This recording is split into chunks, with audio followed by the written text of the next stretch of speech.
Lawsome, the podcast for law firms. Powered by Consultwebs.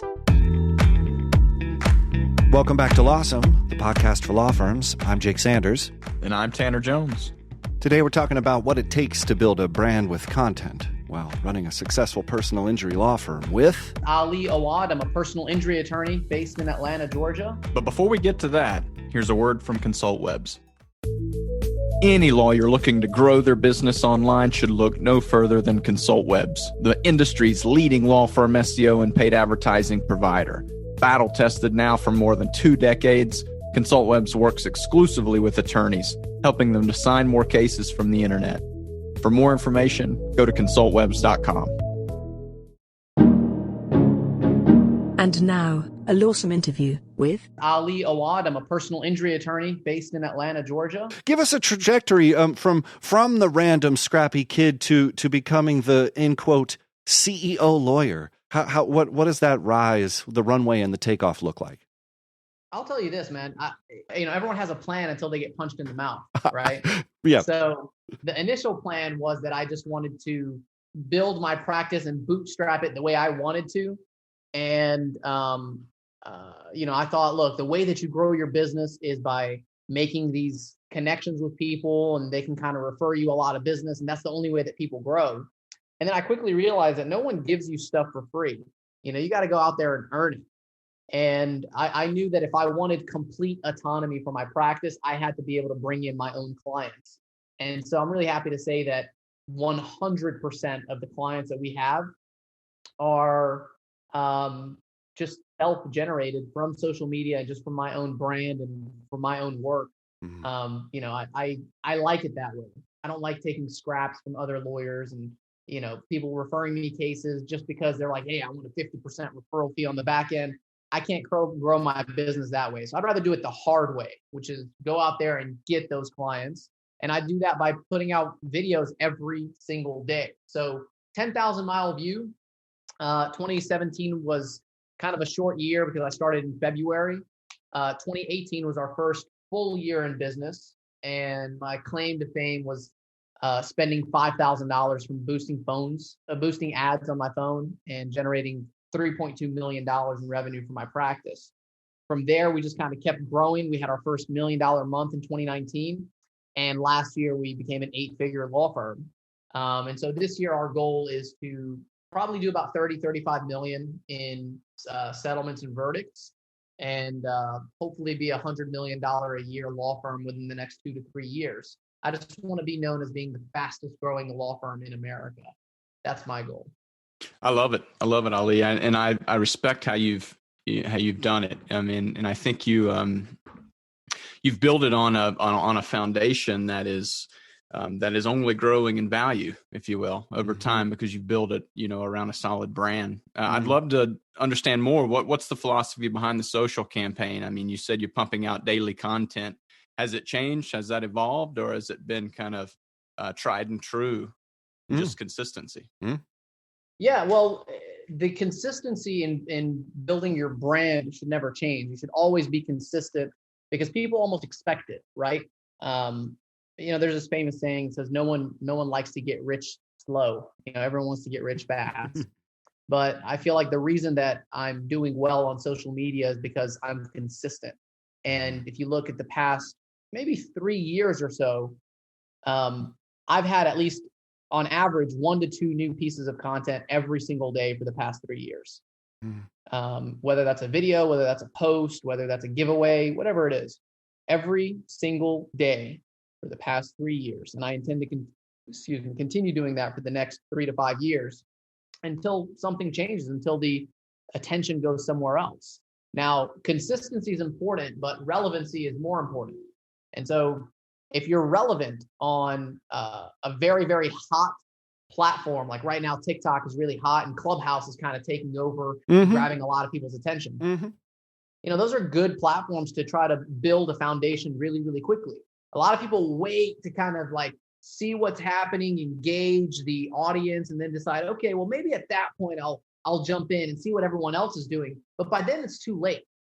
All the people that invested in Bitcoin early on are the ones that made millions and millions of dollars. All the people that got into Apple and Amazon and these huge companies, Airbnb, Uber, those are the people that make a ton of money because they invest early.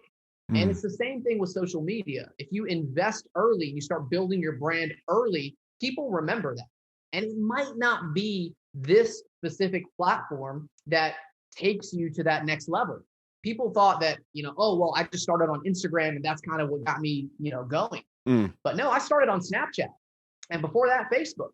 So I was doing content on Facebook, and then I realized I want to do more videos. So I'll take my Snapchat videos, record them, put a little caption, and then share them to Facebook. People liked that content. So I continued evolving and developing it. And then when Instagram started getting more traction, I started putting custom content specifically for Instagram. And, over the years, I've just kind of evolved and refined my system and just go wherever the attention is. I'm not beholden to one platform. I'm beholden to wherever the attention is. I think there's something amazing that you're hitting on, but you have the ability to say this ad drove this revenue. How do you connect the content to actual cases? Like, you have this business acumen, because I bet there's some people out there making daily videos, but it's not working. Or like is content the key? Maybe they're doing it relevant, but how do you connect your generated leads and to all this activity? So that's a really good question, man. I mean, I think some people want to track everything. Oh, yeah. Look, you can track everything, but I don't know if you're a huge football fan or a sports fan. Heard of the game. There's every sport has statistics. When you're looking at baseball, football, basketball, soccer, whatever it is, they kind of categorize people into these statistics.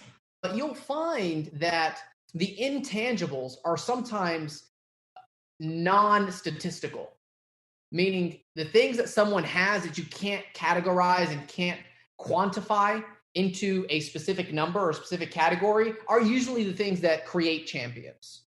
And a great example is like with Tom Brady. It's like a slow white dude. Why on earth is this guy always winning? Why? It's a question. It's the intangibles.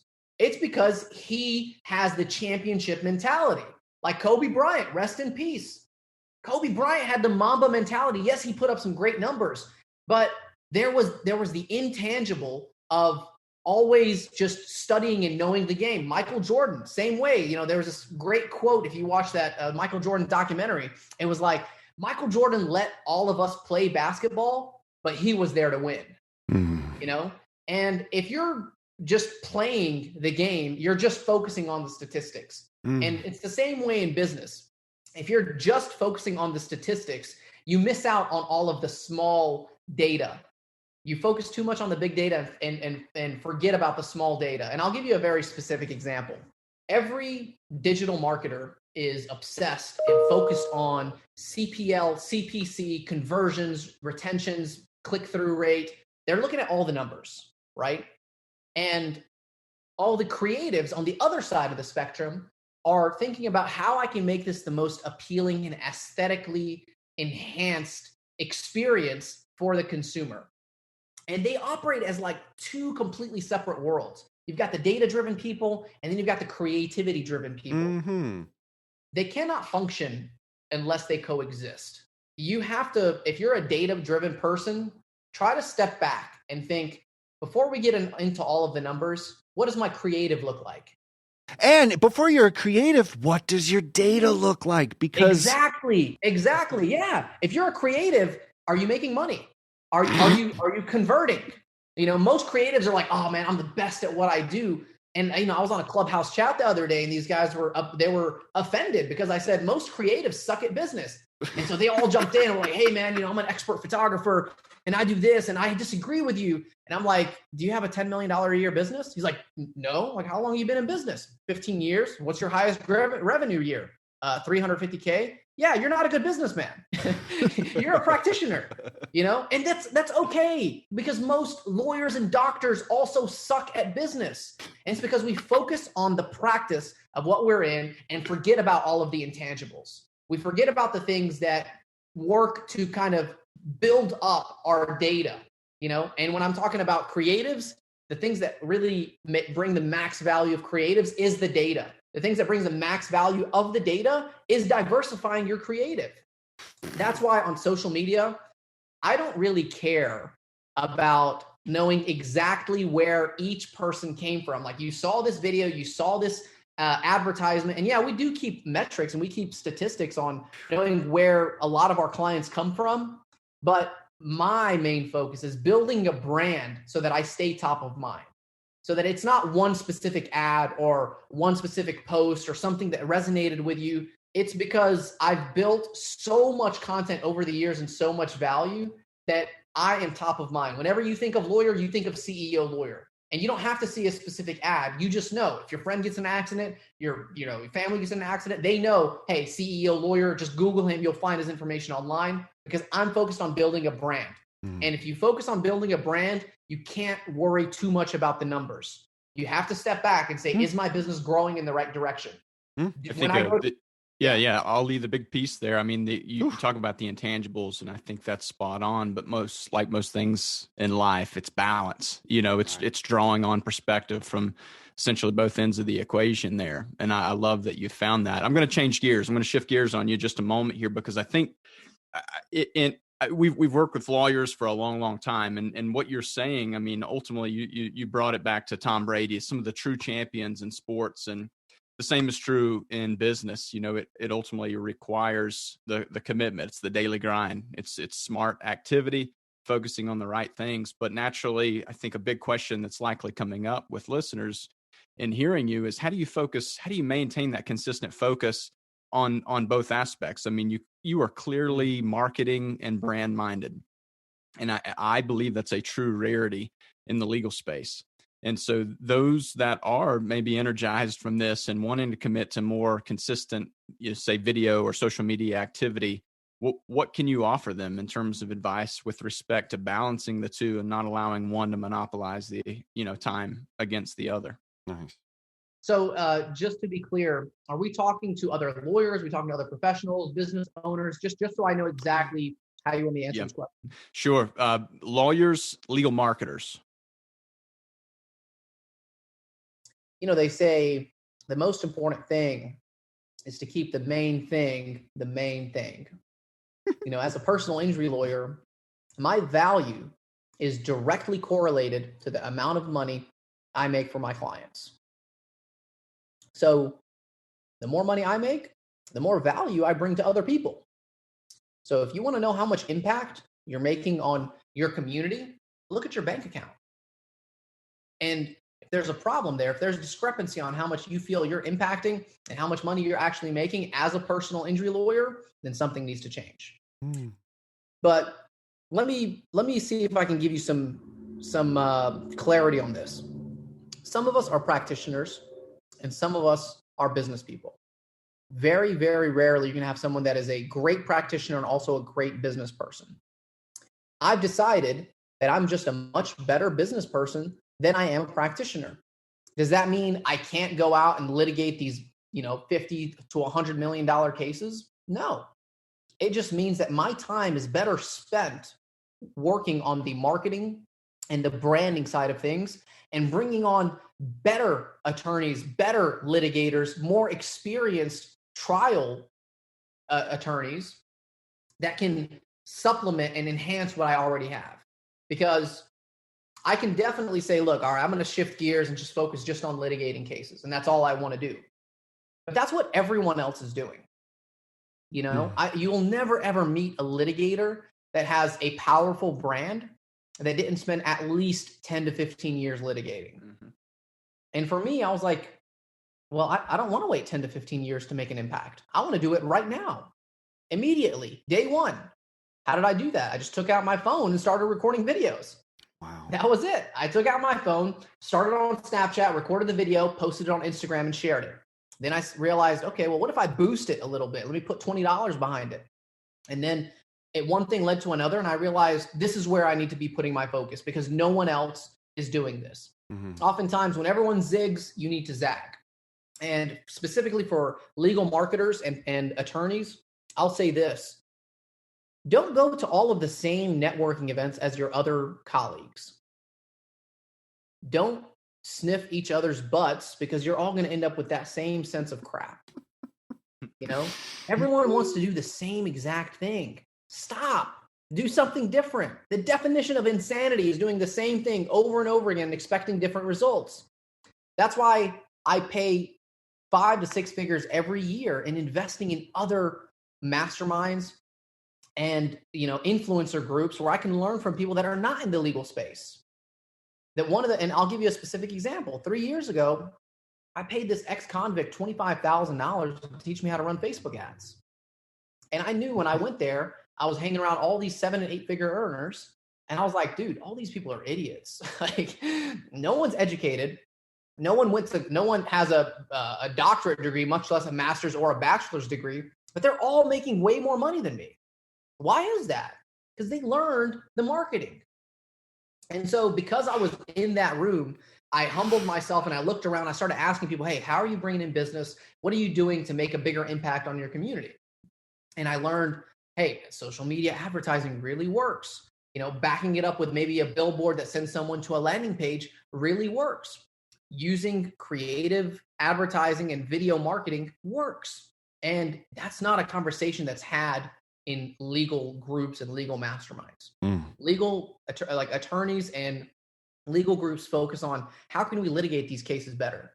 I focus on how can I get the client that has that case to begin with. I was going to ask you to sum it up in one place, but I think you tied it up really nicely. Is that if you had to give one piece of advice to them on business development, would it be network, or is it content, or what's, like, if it's the one piece of advice, Ali, I'm going to hand you this advice on marketing for lawyers. What is it? The one piece. If you are a lawyer, the one thing that I highly, highly, highly recommend that you do is to make sure that your friends and your family know what you are doing for a living. That's step one. Most of you are focused on getting business from other areas. You're focused on buying leads from other companies. You're focused on networking with other attorneys from your law school from 10, 20 years ago to see if they can shoot you some clients and shoot you some business over. You're networking with other professionals to see if maybe they might have a case here and there. And you're forgetting about the people that already know, like, and trust you, your friends and your family. Now, if those people don't know who you are and they need your specific product or service and they end up going to someone else, then you have failed at marketing and branding. That's step one, is make sure your friends and family know what you do. But we really need to overcome this main issue right here, which is if you don't believe in the product or service that you have to offer, if you wouldn't refer your mom or your daughter or your spouse or your best friend to your firm, if you wouldn't be your own client, then you really have to fix the fulfillment side of things. You do have to get yourself to a point where you genuinely believe that if someone comes to me, they're going to get the absolute best service you could possibly imagine. And then, only then, will you believe that if you market to your friends and family, you are doing them a service. Because without you, they are much worse off. And so because of your belief in your product and service, it motivates you and inspires you to reach out to your friends and family, i.e. doing videos and posting them on Facebook so that they know who you are and what you do.